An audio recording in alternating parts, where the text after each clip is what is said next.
Hello viewers, মোৰ আন এটা ব্লগলৈ আপোনালোকক স্বাগতম জনাইছো। আপোনালোকে থাম্বনেলত দেখি গমেই পালে চাগে আমি বৰ্তমান ক'ত আছো। আমি বৰ্তমান আছো ডিউ ফৰ্ডত। আৰু ডিউ ফৰ্ডৰ বিষয়ে ক'বলৈ হ'লে এই ঠাইডোখৰ ডিউ মাছমজিয়াত অৱস্থিত। আৰু আমি ইয়াত উপস্থিত হৈছিলোহি 3টা মানত দুপৰীয়া। আৰু ইয়াৰ খোলা সময় হৈছে 8টাৰ পৰা 6টালৈকৈ টুৰিষ্টসকলৰ বাবে খোলা ৰাখে। আৰু আমি ইয়াত সোমাবলৈ এণ্ট্ৰি টিকেট লোৱা হৈছিল। এতিয়া আহকচোন আমি ভিডিঅ'টো আৰম্ভ কৰোঁ। জানেনে এই কিলাটোৰ তাৎপৰ্য কি? এই কিলাটো নিৰ্মাণ কৰা হৈছিল 1535 চনত। আৰু এই কিলাটো প্ৰায় 500 বছৰতকৈ অধিক পুৰণি কিলা হয়।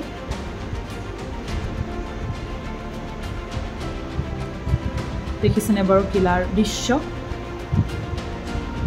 আৰু জানেনে এই কিলাটো কোনে বনাইছিলে? এই কিলাটো বনোৱা হৈছিলে গুজৰাটৰ চুলতান বাহাদুৰ শ্বাহ। আৰু এই কিলাটো বনোৱা হৈছিলে কাৰণ মোগলৰ বিৰুদ্ধে গুজৰাটৰ চুলতান বাহাদুৰ শ্বাহ আৰু পৰ্তুগীজৰ মাজত কৌশলগত মিত্ৰতাৰ পিছৰ ভাৰতৰ ডিউ দ্বীপত প্ৰতিৰক্ষামূলক গঠন হিচাপে এই কিলাটো নিৰ্মাণ কৰা হৈছিল। আৰু আপোনালোকে দেখা পালে নিশ্চয় ইয়াৰ চাৰিওফালে সাগৰ আৰু এটা খাল আছে, যাৰ পৰা আমি চাৰিওফালৰ অঞ্চলসমূহৰ এক মনোমোহা দৃশ্য দেখিবলৈ পাওঁ। দেখিছেনে বাৰু এই কিলাটোৰ বৃহৎ ৱাল কিমান শক্তিশালীভাৱে বনোৱা হৈছিল, নহয়নে বাৰু? আৰু এটা সময়ত মোগলৰ ৰাজত্ব আছিল ভাৰতবৰ্ষত। সেইবাবে ডিউ চহৰখনক বচাবলৈ এই কিলাটো বনোৱা হৈছিল পৰ্তুগীজৰ লগত মিলি। আৰু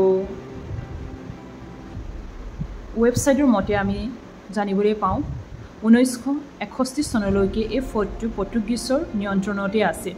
কিয়নো পৰ্তুগীজসকলেই এই ফৰ্টটো বনাইছিল, সেইবাবে তেওঁলোকে নিয়ন্ত্ৰণ কৰি আছিল।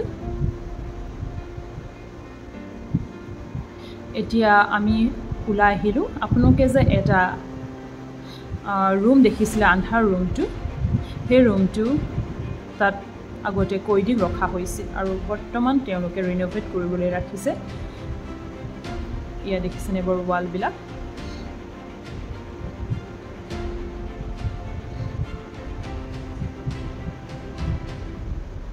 ফুলনিবিলাক এইদৰে সজাই ৰাখিলে কিমান সুন্দৰ লাগে, নহয়নে বাৰু? আমি এতিয়া আহিছোঁ এটা ভিউ পইণ্টলৈ। আপোনালোকক দেখাম, চাই যাব দেই ভিডিঅ'টো শেষলৈকে।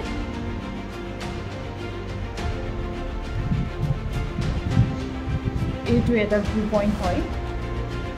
ইয়াৰ পৰা আমি সমগ্ৰ ডিউ চহৰখন দেখিবলৈ পাওঁ। দেখিছেনে বাৰু? সেইটো জুম কৰি ৰাখিছোঁ। সেইটো জনাল জেল হয় এইখন। আৰু ইয়াত দেখিছেনে বাৰু? এইখন গোটেই সমগ্ৰ আমি ডিউ চহৰখন দেখিবলৈ পাওঁ। এতিয়া আপোনাক আন এটা ভিউ পইণ্টলৈ লৈ যাওঁ বলকচোন। আৰু এতিয়া বৰ্তমান আপোনাক দেখাম এটা লাইট হাউচ। মই আঁতৰৰ পৰাই দেখাই দিম, কিয়নো মোৰ যোৱা নহ'ল। দেখিছেনে বাৰু? সেইটো এটা লাইট হাউচ হয়। তালৈ যাবলৈ বহুত সময় প্ৰয়োজন আৰু তাতে আমাৰ অলপ ভাগৰো লাগে, সেইবাবে আমাৰ তালৈ যোৱা নহ'ল।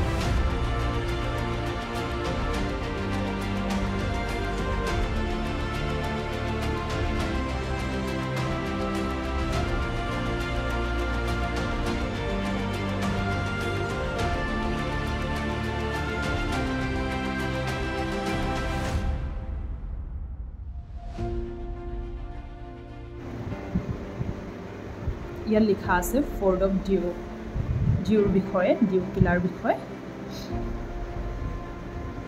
এতিয়া আমি গৈ আছোঁ আন এটা ভিউ পইণ্টলৈ। তাত আপোনালোকে দেখা পাব ডাঙৰ ডাঙৰ বৰটো।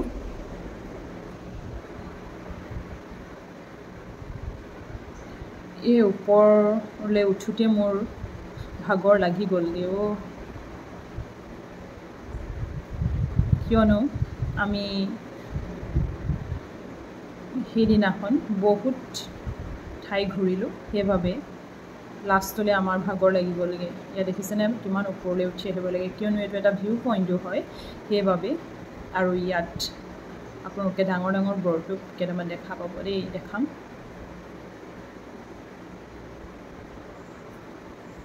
দেখিছেনে বাৰু সেইকেইটা বৰটোপ? সকলোৱে ইয়াত বৰটোপৰ ওচৰত ফটো মাৰে, আমিও মাৰিলোঁ কেইকপিমান।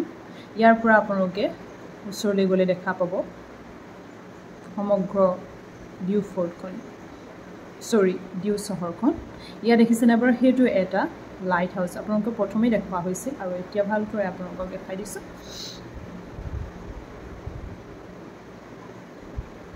কিমান যে বৃহৎ আছিল, আৰু তাৰ পৰা আপোনালোকে সাগৰখন দেখিবলৈ অতি সুন্দৰ লাগে। দেখিছেনে বাৰু ঢৌৱে ঢৌৱে নৈয়ে কথা ক'লে, গানটো মনত আছেনে বাৰু ভূপেন হাজৰিকা দেৱৰ? ইয়াত দেখিছেনে বাৰু ইয়াতো বহুতকেইটা বৰটোপ।